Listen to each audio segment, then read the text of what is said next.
A former Marine Corps instructor was riding his bicycle on the road when he was suddenly struck head-on by a police car. After getting out of the car, the police officer not only failed to apologize, but also confiscated the $36,000 bail money he had raised. Terry desperately explained that this was money he had saved to bail out his cousin Mike. He had sold all his possessions, but the police officer simply didn't believe his story. At this point, the officer even threatened him, saying that if he dared to file a lawsuit, they would come after him with an arrest warrant. Terry suppressed his inner rage and was released without further argument. He rushed to the courthouse wanting to bail out his cousin, but facing Terry, who had no money, court staff indicated that it was already past closing time. Just as Terry was falling into despair, court assistant Summer invited him to chat at a coffee shop. After Summer learned about Terry's cousin's situation, she became even more worried. It turned out that Mike had been a cooperating witness in a death penalty murder case, helping to convict a high-ranking criminal. If Mike were transferred to state prison and his identity was exposed, he would be hunted down by enemies.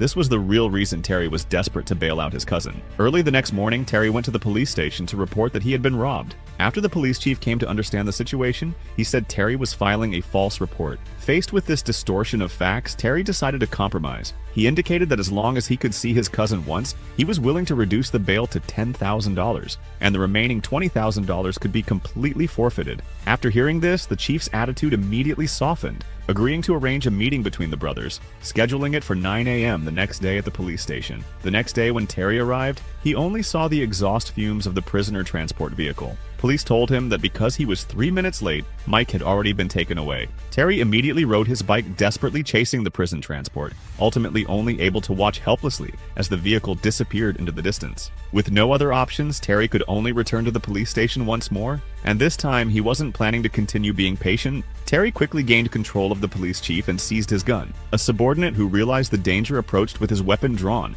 but was thrown heavily to the ground by Terry. The chief tried to pull out a backup gun to fight back, but just as he struggled to his feet, Terry had already removed all the bullets from the backup weapon. A support team quickly returned, all pointing their guns at Terry. To protect himself, Terry could only take the chief hostage and enter the interior of the police station. He demanded that a female officer open the safe and retrieve the confiscated property. Terry then returned the unloaded pistol to the female officer and put handcuffs on himself behind his back, pretending to be under control. The female officer took Terry into a police car, successfully deceiving the guards outside. Once they reached an open area, Terry retrieved his bicycle and quickly departed. He hurried to the courthouse and paid the bail money. Summer immediately took the documents to find a judge for signature, but the police chief soon tracked him down here, subdued Terry with a taser, and locked him in a dungeon converted from an underground crypt.